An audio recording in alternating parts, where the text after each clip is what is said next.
What was the horrific story of how the Jedi found out about the Rule of Two? Greetings Acolytes, and welcome back to the archives. In The Phantom Menace, it was revealed that even though the Sith had been in hiding for 1,000 years, the Jedi were somehow aware of the Rule of Two. This contradicts their former stance on the Sith having been extinct since the era of Darth Bane. So this begs the question, if the Jedi believed the Sith were gone, then how did they know about the Rule of Two?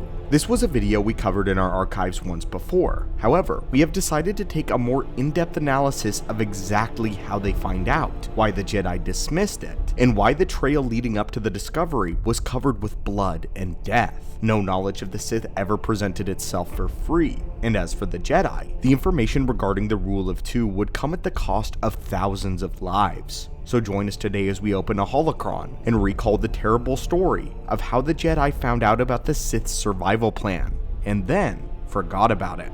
This tale begins and ends with a single location, the Sith Temple and Laboratory located on the planet of Olympus. The fortress was constructed by a Sith Lord by the name of Darth Riven. Not to be confused with Revan, Darth Riven actually had wanted to name himself after the famous war hero we all know and love in Revan. However, due to a misstep in translation, the name he took ended up being Riven with an I, but I digress. Darth Riven was a powerful sorcerer and scientist who conducted all kinds of wicked experiments within his fortress on the world of Olympus during the New Sith Wars in around 1250 BBY. But despite all of the insane experiments and rituals he conducted, his magnum opus of his life was the building of this single fortress. This was completely impervious to both blaster fire and lightsabers due to it being constructed entirely out of Mandalorian iron, which is better known now in canon as Beskar. The fortress was also unable to be probed by any means of technology or the Force. Any attempts to sense what was inside the temple from outside, or to try to reach the outside from the inside, were stopped by the strange and enchanted walls. Darth Riven was known to keep many Force-sensitive prisoners, and among his prisoners was his apprentice and at least a single Jedi. He had protected this fortress for one simple reason: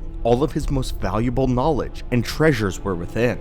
Every book and tome which contained powerful Sith secrets were securely kept away from the Jedi, and to complete the strangeness of this location, Riven wrote his autobiography on the inside of the walls in the Sith language. The Olympus Temple had many secrets, but we'll save that for a later video. What's important now is the power within the temple itself, and what it would do to the Jedi in the future. After Riven was defeated by the Jedi, they had attempted to penetrate and destroy the fortress to no success. Eventually the planet would be forgotten until it was rediscovered almost 1,000 years later by a random freighter pilot in the year 188 BBY. The Jedi dispatched a team of researchers who all concurred that there was an infection of the dark side circulating around the fortress, which by now had become a nexus of the dark side, or a powerful place where the dark side resided. Master Corna and his apprentice Kith Jean were sent to investigate the temple. However, shortly after they touched down on the world, both Jedi vanished without a trace. It was radio silence for months until the Jedi sent a full recovery team to discover what had happened to the Padawan and Master. When they arrived on Olympus, they would discover the Jedi Master's dead body laying in front of the temple, and the Padawan was nowhere to be found.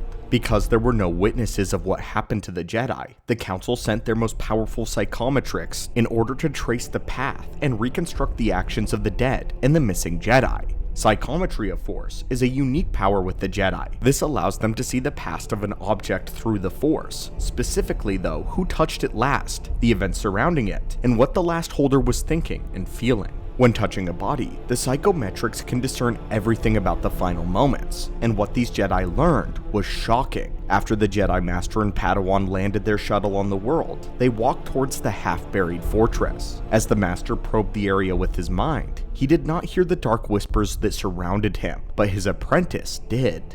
The whispers tempted him to the dark side, as the fortress itself seemed to claw within his very mind and soul, pulling upon his deepest fears and his deepest desires. In that instant, the Jedi apprentice succumbed to these temptations and drew his blade, cutting his master down from behind in a surprise attack, then stepping over his master's dead body. the Jedi apprentice Jean approached the walls of the fortress and disappeared within. Shortly before the arrival of the team, they had discovered the Jedi Master's body, and as they approached the Grand Fortress, to their utter shock, the doors began to open. The young apprentice emerged from deep within the fortress, having apparently spent months alone inside the temple, gaining an immense amount of forbidden knowledge. This would be the last thing that the Jedi team would see, but this was only the beginning of something much worse than just the death of around a dozen Jedi. As time went on, the apprentice Jean had become a full Dark Jedi and a Sith fanatic. He had learned much about the dark side and intended to start his own cult to take over the entire Coloran system. He would find a group of pirates that he believed would serve him well as minions, and using the knowledge of the temple, he forcefully dominated their minds and made them essentially his slaves. Through them, he would attract many pirates, warlords, and smugglers into his service, all wanting to build a grand army and become wealthy. Soon, the Dark Jedi built his own army of scoundrels and unleashed his forces on the floating cities of the world of Ganarus, the third planet in the system.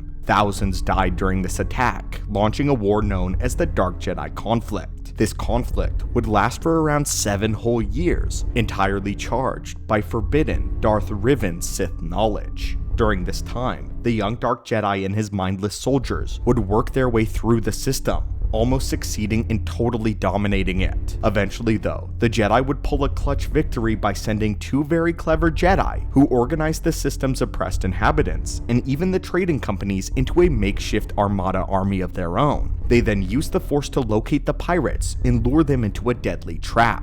The Dark Jedi's fleet would be crushed, and the Dark Jedi himself would fall in a climactic duel with the Jedi, finally being struck down. In Jean's final moments, he was showing that he had fully lost his mind and was heard spouting gibberish about always being two Sith, no more and no less. It seems that apparently Jean's studies into the Sith lore went beyond even Riven's Grand Fortress of Olympus. While we have no idea where he went, or how the Dark Jedi discovered this information of the Sith, it's possible that the Dark Jedi actually came into contact with a member of the Rule of Two. Perhaps he found the Master and attempted to become the apprentice, but was rejected because that Master already had one, or even worse. Our archivists theorized that the Sith may have been behind the Dark Jedi conflict entirely, using it as an opportunity to draw the Jedi's attention away from the surviving Sith. We decided to triangulate who would have been the Sith Lords around this era, as to try to attempt to see who Jean could have had contact with.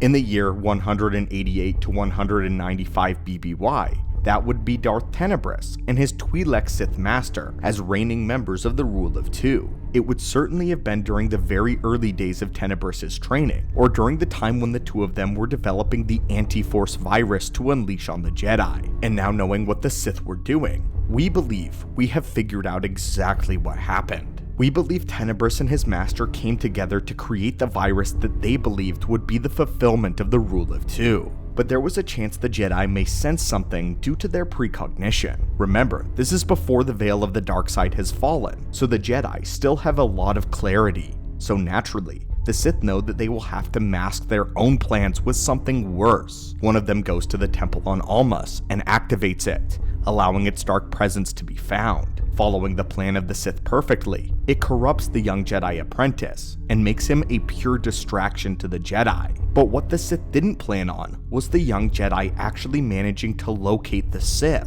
He goes to the Twi'lek Master and begs to become his apprentice. The Master manipulates him further, saying that he already has an apprentice, and that there can be no more or less than 2. He tells the Jedi that he can prove his worth by taking over the entire system, and so the Dark Jedi is left to prove himself to his new master, becoming obsessed with the idea and falling more into madness until he is eventually killed by the Jedi. His entire reason for starting the war to become a Sith Lord. And that's the last thing that he says right before he dies. All of this is our own reconstruction of the events that may have transpired behind the scenes. The entire ordeal was a Sith plot from the very beginning, but in a cruel twist of irony, not only did the Anti-Force virus experiment fail, but their distraction backfired in the most dramatic way possible. The Sith allowed a babbling lunatic to live with the knowledge of the Rule of Two. The Jedi deemed him as completely insane, and the returned Sith ramblings of a madman. The High Council of course deliberated about this, but Gene was clearly insane by the time they found him. This information would be recorded in the Jedi archives though, but then was eventually put on the shelf. The fear of the Sith's return was so terrible that the Jedi would rather have ignored it or denied it rather than give it credit, and perhaps begin a panic among the galaxy. But what they did do is establish a Jedi Academy on the world of Almas in order to monitor Darth Riven's fortress and make sure that no one ever went near it again. And this, my friends, is the story of how the Jedi discovered the Rule of Two, and unfortunately, how it resulted in the deaths of thousands. Tell us, had you wondered how the Jedi knew of this information in The Phantom Menace, in Yoda? And furthermore, do you think our theory about Tenebrous' master having manipulated these events is true? Let us know your thoughts in the comments down below. And as always, my friends, thank you so much for joining us for our Holocron reading, and may the Force be with you.